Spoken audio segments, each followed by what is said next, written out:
The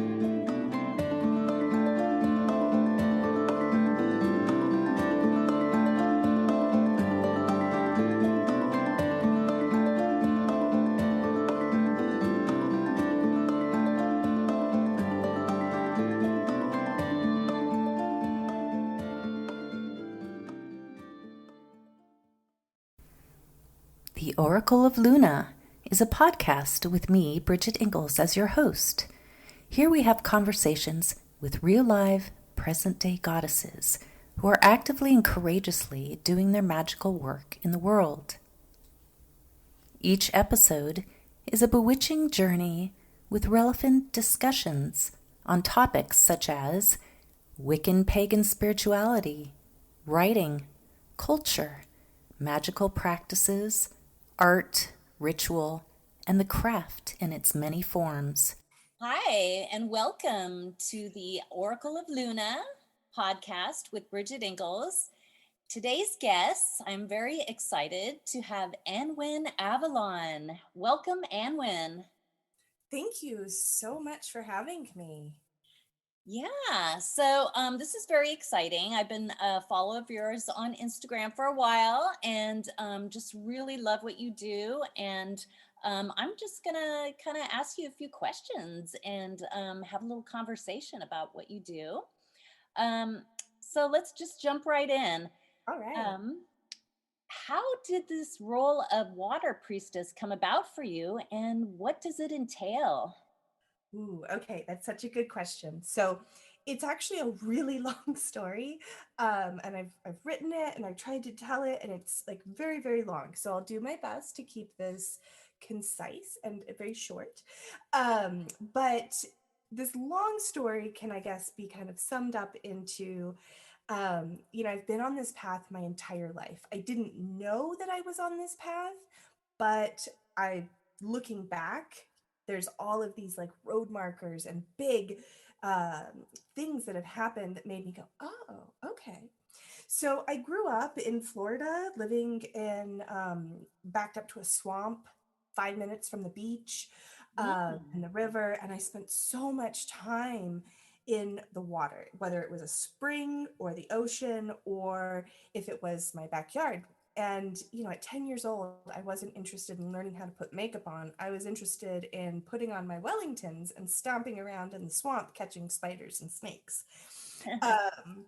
and collecting plants and putting them in jars and not really understanding any of this. And then at 13, roughly around there, I had a spirit contact. I don't think it was my first, but it was the first that I remember.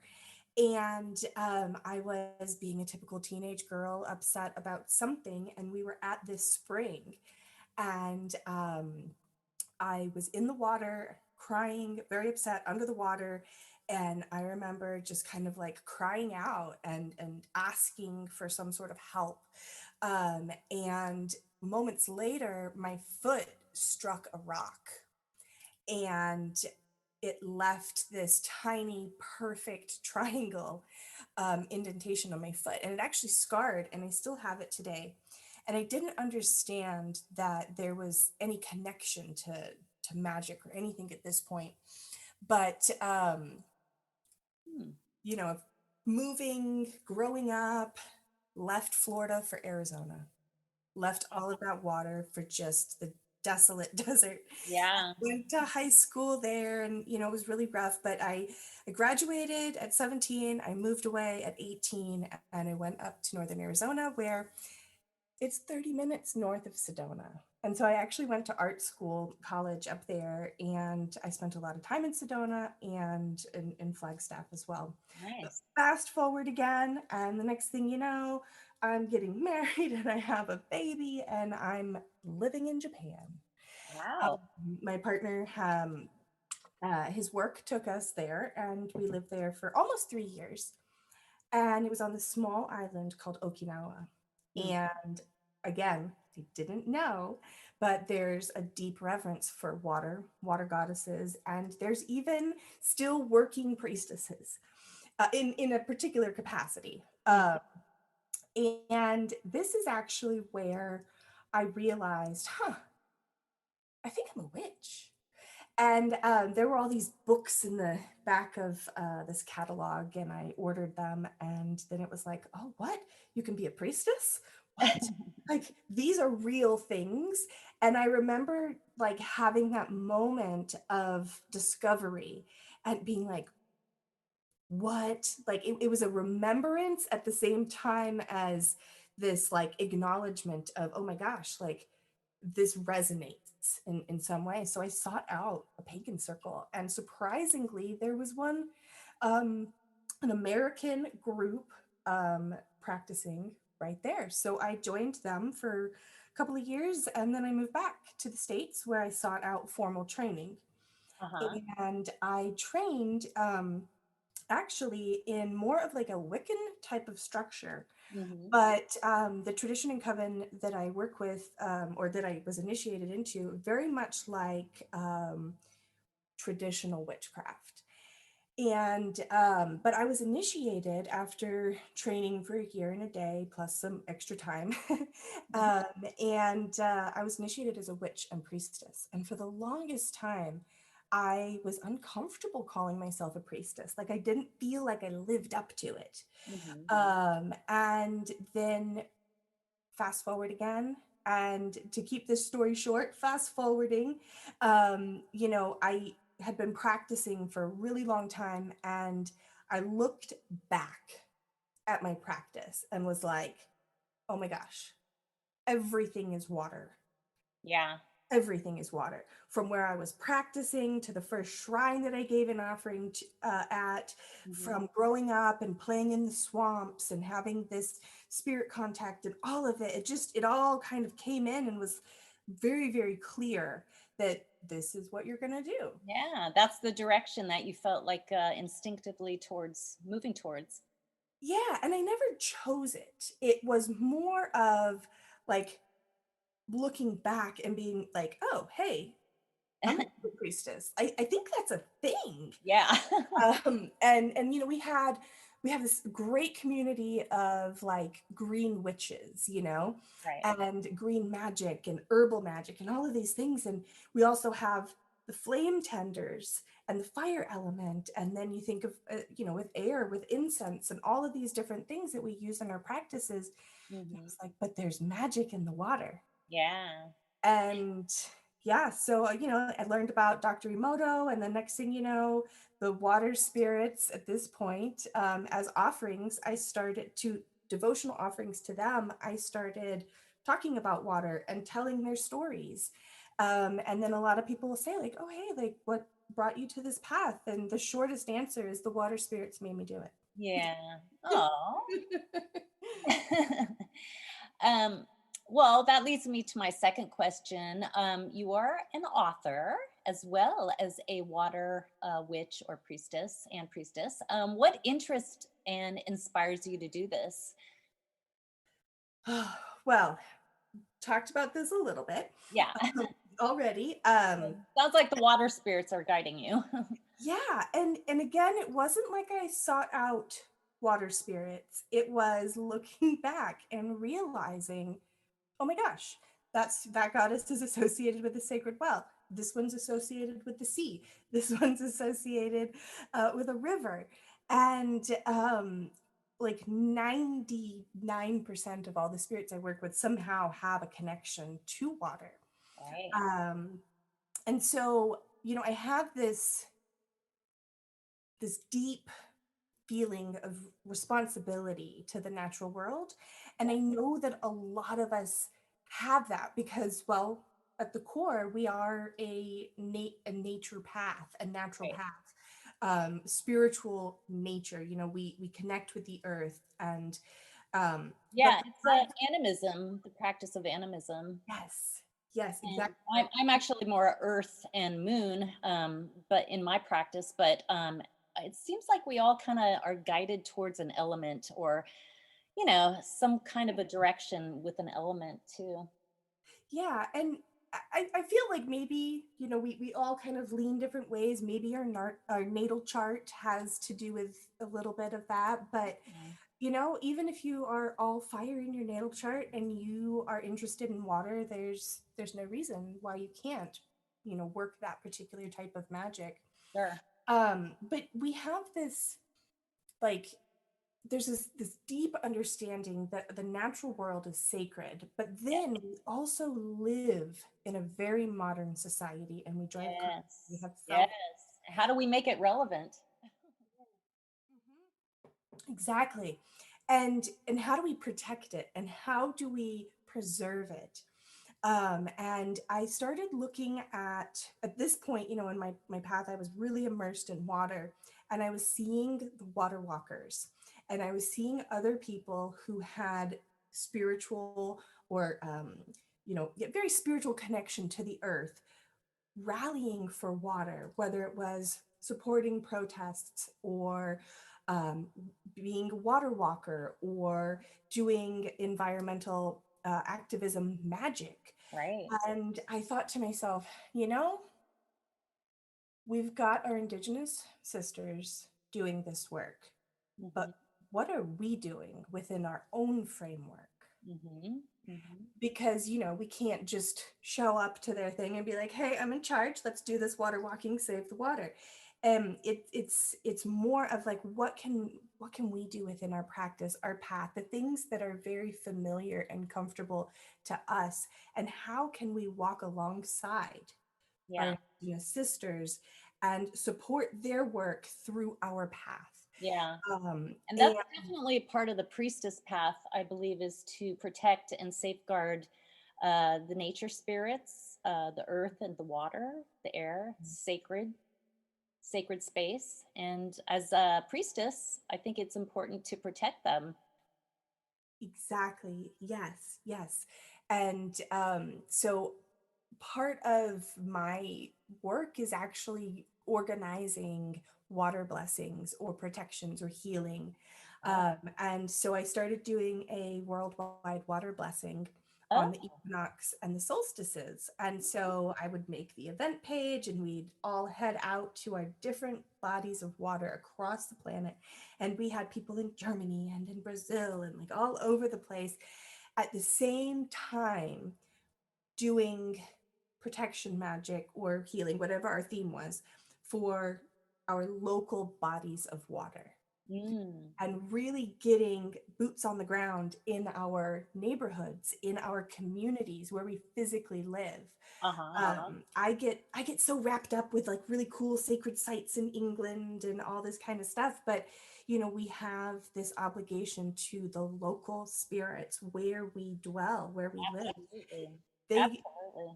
we call on them for protection and for healing and all of these things, and we have to give back. And one of the ways that I really felt like I could give back and actually make an impact in the world was not just organizing these water blessings, but encouraging my students to get out there and clean the river. And so a lot of my students that take my courses, they start joining the local river cleanup. Right. And I actually had one student start like organizing them. And so it's the ripple effect, Yes. tiny little pebble, but the idea is that it ripples out and ripples out and ripples out. And so, I would love for there to be Yeah. so many water priestesses worldwide working Yeah. this And type. there's also drought issues in different countries and parts of this country, California, Arizona, Yeah, Nevada. California, and Yeah. the fires in the Pacific Northwest. Yes. Extreme weather and extreme wildfires have really depleted the water resources for sure. Yeah, oh my gosh. The wildfire last year in September missed my home by about 150 feet. Ooh, Yeah. ooh, we- that's scary. Yeah, it was terrifying. We had 30 minutes to evacuate, and we were evacuated for a full week. Oh, But gosh. that was a huge eye opener as well too. I mean, I'd been doing work for other people in other places, but to actually experience it yourself was terrifying. Yeah. And it certainly gave me a little bit of a wake up, I guess, of how important this work really is. Yeah. It was crazy because I was finishing writing. I was doing the last sets of edits for Water Priestess Oh gosh. while I was evacuated from the fires. Oh, wow. And but the magnitude of that too is it's quite heavy to think like, oh my gosh, I'm writing this book that other people will be able to go out into their communities and do protection and do all these things because I'm currently experiencing what I wish we could reverse or change. Right. Right. Um, so that leads me to another question. Who's influenced you, or who on your journey that do you look up to, or has influenced you on your path? Oh, so there's so many, so many people, both direct and indirect. Yeah, I'll, besides the water spirits, I guess, in human form. yeah, so I'll start with like the direct humans. Okay. Okay. So my teacher, Anna, she is a very watery person, and she was one half of the teachers that put me through my year in a day program. And her partner, he's a quadruple Scorpio, so lots of watery influences. So both of my like main foundation teachers had like really strong water in their natal charts, Okay. which I thought was quite interesting, you know. Hmm. Um, so they're a huge inspiration. They really gave me the foundation that I needed to be confident in my path. Yeah. But Mara Freeman, with the Avalon Mystery School, she her work with Avalon has always really inspired me. Yes. And she's just so lovely. Like there's I think that there's just this wonderful loveliness about her, and it really comes through in her work, and Oh she loves what she does, and she's really how I got drawn to Avalon. yeah. I Hmm. had this wonderful magical foundation, but it was my teacher Anna that after my year in a day looked at me and said, "You're an Avalonian." And I said, "Yes. Yes. What's what's an Avalonian?" I Did was you like, read the Myths of Avalon? at that point I did. Yeah. So and so she actually pointed me in the way of the Avalon Mystery School, and I really started to I just ate it up. Like I was devouring it like it was cheesy fries. Yeah. I couldn't get enough. It was just like more, give me more, give me more. Um, then Gina or Jenna Kylie Andrew, you know, the author of Avalon Within. Yes. For so long, she was indirect inspiration, but if I had like, if I had to pick a picture of a person to put next to the dictionary definition of priestess, Hmm. I would pick her Yes. because she was my priestess before we even met, because she really understood, like she just really has this inclusivity going on, and she saw my work and she had me come and teach, and the rest is history. Like she's one of the people that gave me that chance. Okay, now did you work with her in Glastonbury, or did you go to England and work directly with her, or So she's actually in New York. She's the Sisterhood of Avalon. So and and they're did you travel to Glastonbury, I guess is what I was. oh yes, I have. Okay. So I actually went before I even met her. So my mother's British, Okay. um, born in Birmingham. So I've actually like I was in Bath visiting Sulis's temple when I was 5. That's another topic I'd like to discuss too next. Put a pin in it. We'll come back to that, so I won't dwell on it. But so my mother's English, and I spent a lot of summers there.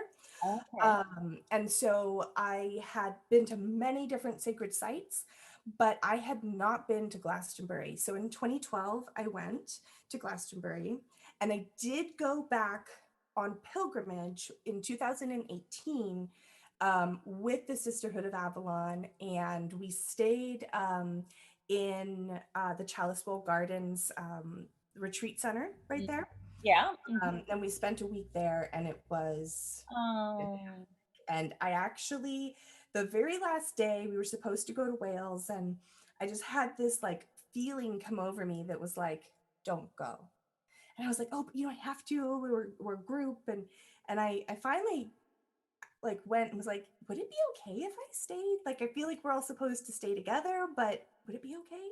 And they were like, oh yeah, fine, no biggie. And I ended up having 2 hours in the Chalice Well Gardens alone, Mm-hmm.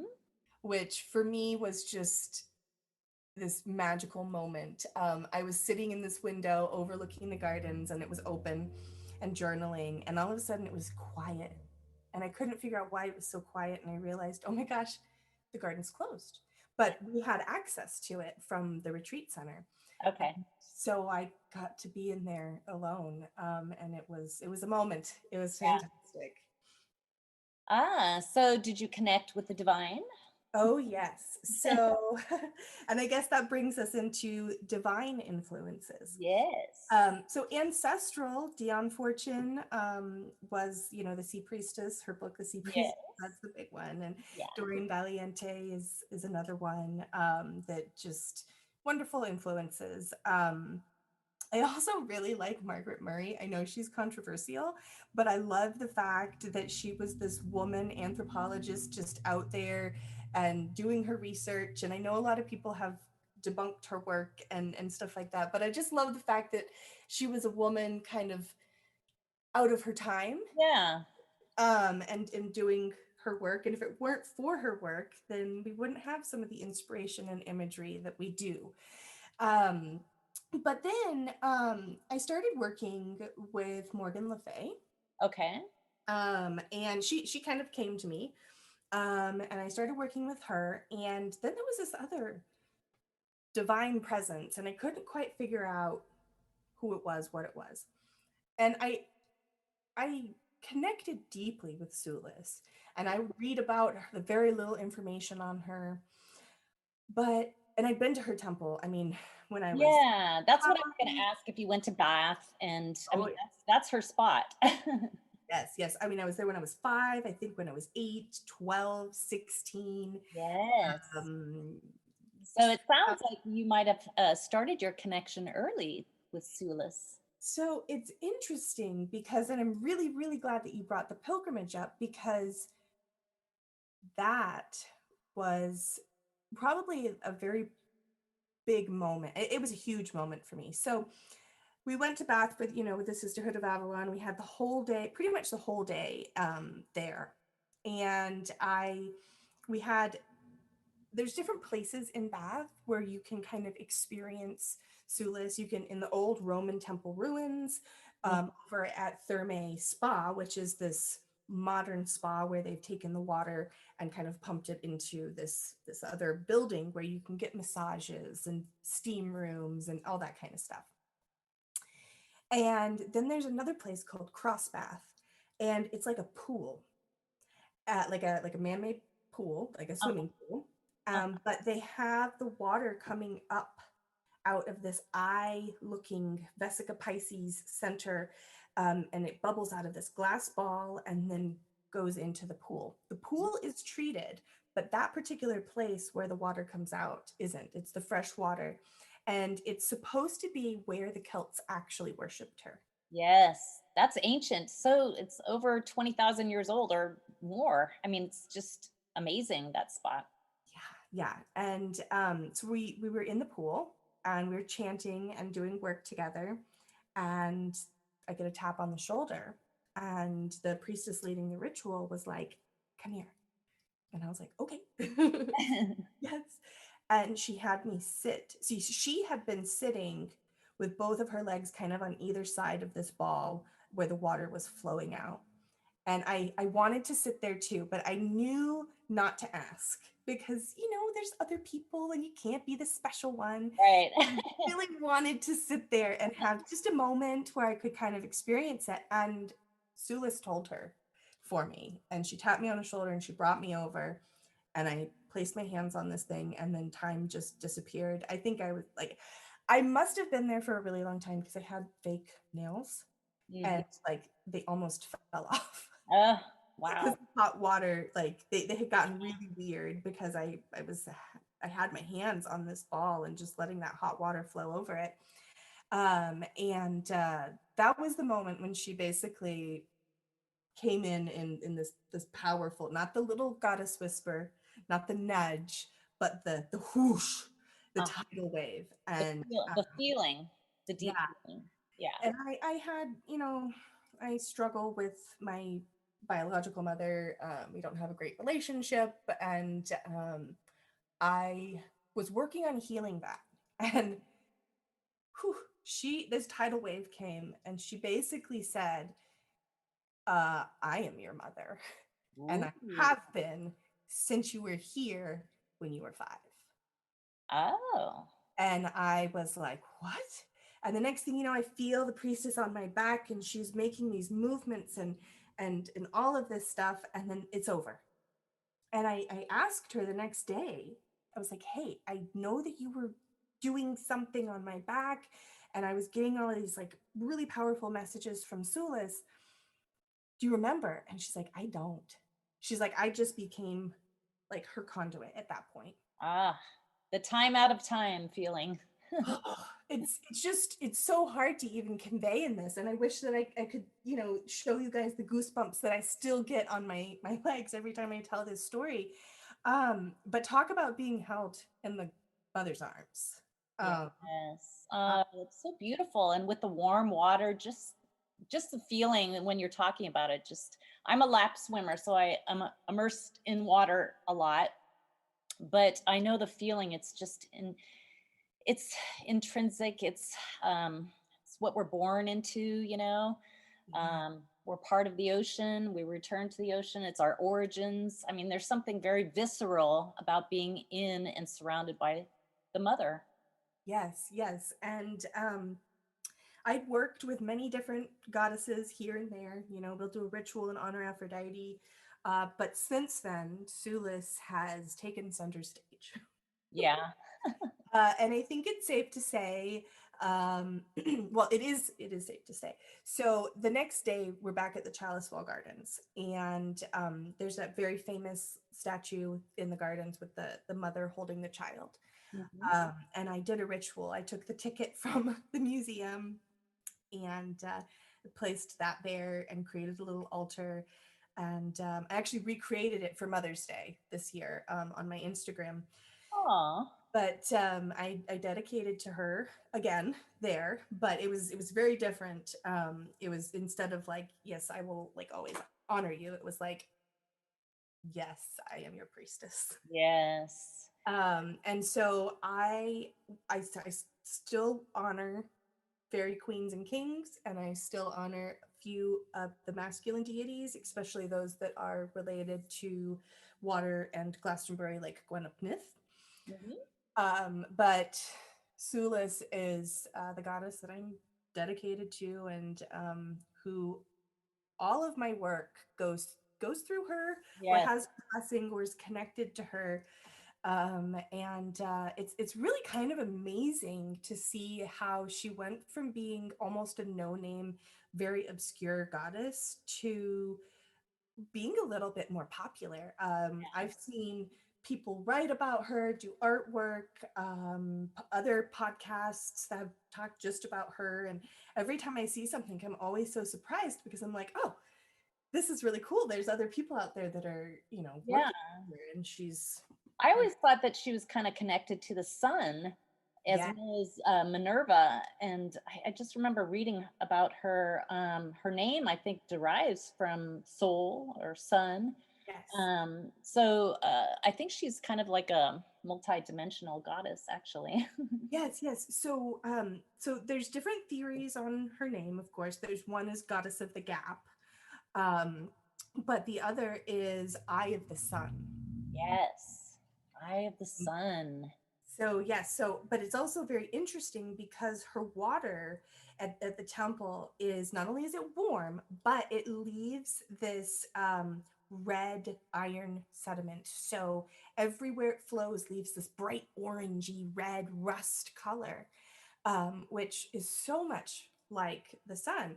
But she has this other aspect as well. So we have this, solar aspect, but then, we also have the nocturnal realms.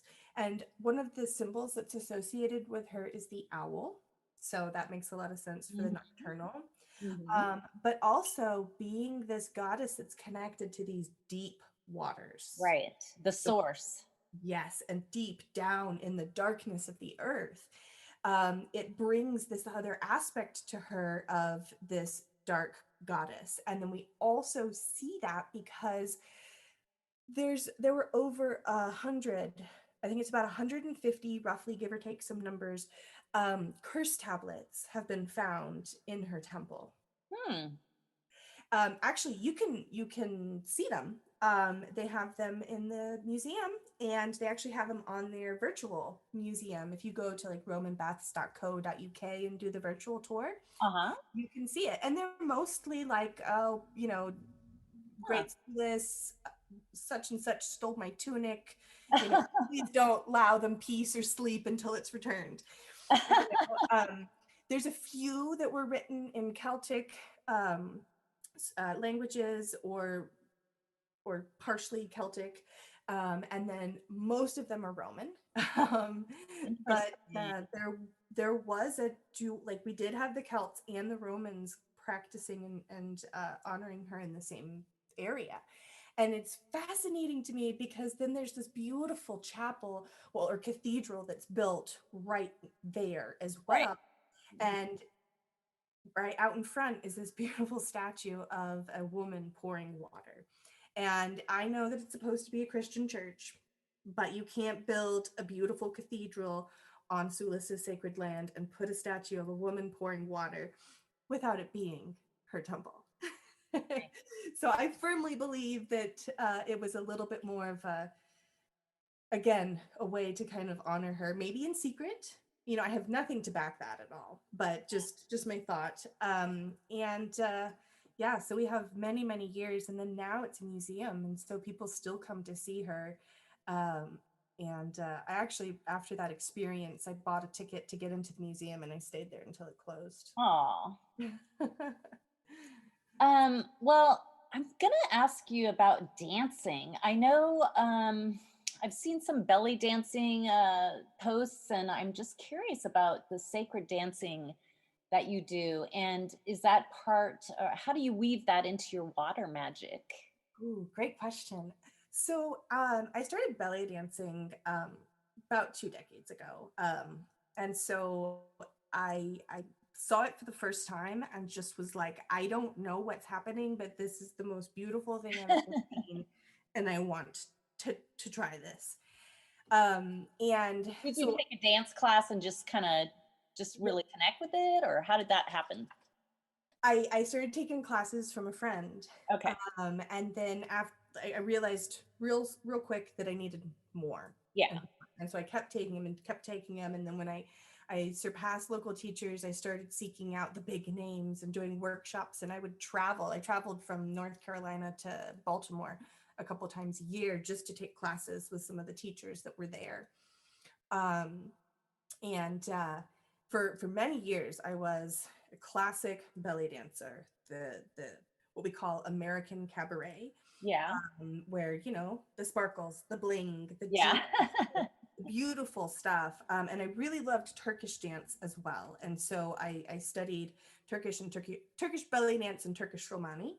Uh-huh. But time like and I started teaching, I started doing competitions, I had a couple little student dance troupes, community stuff. Oh. In Japan I was teaching private lessons and like 3 classes a week, and had a restaurant gig, and later on I had 4 classes a week at another studio. And when I moved to Oregon, which was in 2015, I wanted to take a break. And Yeah. so um now actually I should back up. I started with belly dance, and as I was like doing these shows and all this kind of stuff, I started producing my own community shows, and we'd have students and I would do a few pieces, and I started to get a little creative, and I wanted to do a piece to honor Aphrodite, and to honor Gaia. And so I started doing these like goddess themed belly dances Okay. Okay. performances. Yeah. And I mean I studied so many different kinds. I took African dancing, and like I said, Turkish Romani, Egyptian, Moroccan. I mean, so many different styles. And then I started to get into Odissi, which is Indian temple dance. And all of these things really showed me that it doesn't matter what culture, what style, but there's the sacred in movement. There is Yes. magic in movement, and we can move energy through it. Right. So then Like I'm like really, water. Like yes, water. yes. Then I really wanted to know, okay, so what are the Sufi dancers doing, and what are Yeah. the Transar dancers doing, and what's happening over here, what's happening here, and um, I started basically belly dance started to fall away. Mhm. Yeah, so belly dance started to fall away, and I everything that I wanted to do was sacred dance. I just wanted to do devotional pieces. So I started doing mermaid themes, and I started doing all sorts of things. And then when I did move here to Oregon, I wanted to take a break. And so I took a little bit of time off, and then I decided I was going to start dancing again. But that I wanted to be part of something. I didn't want to be in a leadership position. I Mhm. didn't care if I was the backup dancer in the corner. I just wanted to be in a community and Yeah. to dance with other people. And so I started taking classes from some of the sacred dancers here. I found myself in Sedona Soulfire's classes for a while, and that was really great because I was dealing with some heart healing issues, and I would sneak into the back corner and I would just dance and leave. And over time, I got a little bit more, got my nerve up, said hi to people. And the next thing you know, I'm doing this production and that production. And I joined a professional ritual theater group called Valoria. And I was with them for about a year. And we did this amazing show called Shatterspell. And Tiari's, she's actually quite wonderful. Tiari Valoria, she's got a Patreon. Yeah. Um, I think I might have went to one of her. I lived in Portland for a couple years, and I believe I went to one of her performances. I think. Yes. Okay. So then, yes, whew, she is amazing. Her dance style just Yeah. is really inspirational for me. I got to take workshops with her, ritual theater. I got to actually work with her through ritual theater. And time turned, and I was trying to finish my book. And so I had to leave and focus on that for a little bit. And then, boom, COVID hit. Yeah. but but yeah, so it's been this really long evolution, but the core of it is that we can move energy, we can dance in devotion.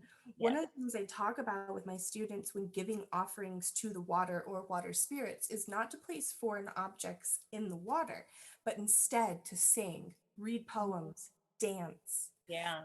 These are all beautiful energetic offerings. And Yeah. Very fluid. yes, yes.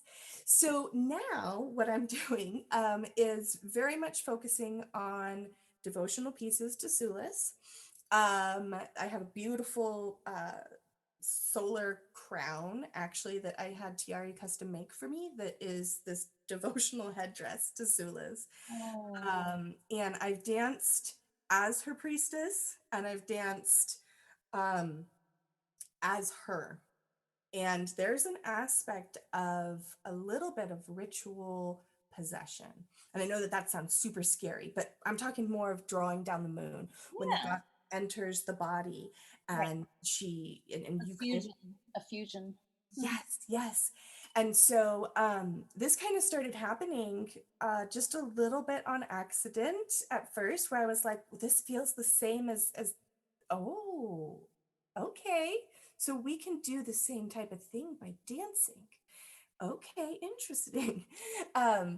But dance in itself has been used to bring in spirits and to exercise spirits. Yes. In Umbanda, they actually trance dance to bring the spirit in so that they can give the prophecies or the message to the people. And in Czar and more Middle Eastern type of trance dance, they will dance for 3 days or until complete collapse in order to drive evil spirits out. So dancing then becomes a act of liminality where we can get rid of and heal as well as bring in and connect. Right. So Fascinating. Okay, so how so you're still doing the dancing, and I know you mentioned your books. Or let's see, you've got a couple books out. Do you want to briefly kind of describe your books? yeah. So Water Witchcraft was my first one. I learned a lot with that.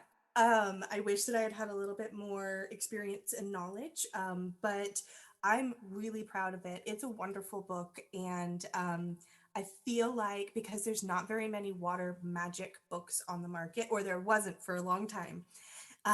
Sandra Keene's Sea Magic was basically the Sea Priestess, Water Witch, Sea Witch primer. That was all we really had. And there were a couple books that came out here and a couple books that came out there. And now we have more. But there were always things that felt missing.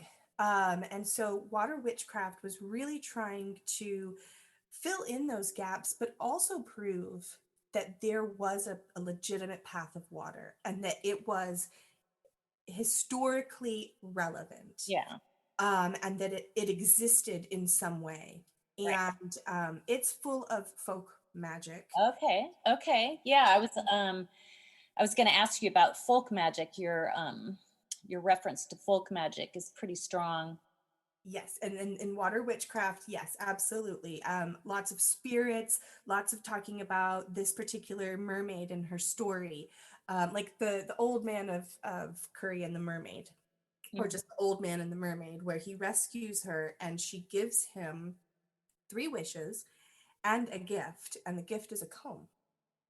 And she then instructs him how to comb the waters to call her. And so I did all of this kind of research and pulling these things together, looking for it. It's not about the mermaid holding a comb, has never been about her hair. It's always been about sound resonance Mhm. Mhm. because she combed the waters. That if you've ever put a comb in water and put your ear under it, you can hear there's sound resonance. Um, so it really focuses on things like that, as well as, so it's got lots of stories of water witches or water spirits, as well as folk practices. The old Scottish folklore tells us to put silver into spring water to make charmed water, or to put a hagstone into water to make holy water, Yeah. or an ammonite to prevent from cramps. So that's really what Yeah. witchcraft is about. Now, Water Priestess, that goes even further back where there's less information.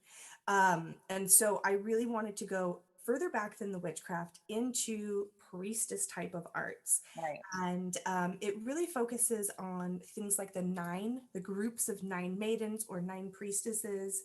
We look at some of the different water practices. For example, in Delphi, the the Pythia would bathe in the sacred springs before she would prophesy. And I didn't even know this, but Delphi is aligned with the constellation Delphinius, the dolphin. Oh. Yes, I know. I know. When I was reading this academic paper about astrology and Delphi, and there's this team that's working on all these Apollo temples and trying to chart where the constellations Yeah. are with the opening of the temple and all this stuff. So Yeah. there's one other temple where the constellation sets Yeah. in alignment. So So there's also a lot of in England and Ireland, there's all these sacred springs, in Kildare for Bridget. There's just all these sacred springs and wells, and that's also part of water magic, right? oh yes, in fact, I love springs and all of the spring and well and fount stories and magic and lore. Everything that's connected with them really pulls me in. In Yeah. fact, I So think much about healing. yes, and I think that the water's always called to me, but it really was the spring water, the sacred fount that really pulled me in and gave me this I like drive to learn more. But you're right. I mean, there's so many healing rites and goddesses that are associated with healing, even wells that are still named for like Saint Peter. The thing is that well was most likely sacred before it was renamed. Yeah, absolutely. And so there's this idea that at one point there was this idea that every spring and well had a spirit that dwelled within. Right. And I Excited over. I definitely believe it. Yeah. Well, we're almost out of time, but I do want to ask you if you have any upcoming plans for your future, or any workshops or anything special coming up now that we're slowly starting to get out of the, phase 2 up here in Seattle, at least. I think you're in Oregon, so I'm not sure. But as we open up, are you going to be kind of getting out there and doing? Yes. So I'm definitely looking forward to everything getting back to normal. But I will be doing Witch Fest USA, which is in New York. I'll be joining virtually though. Right.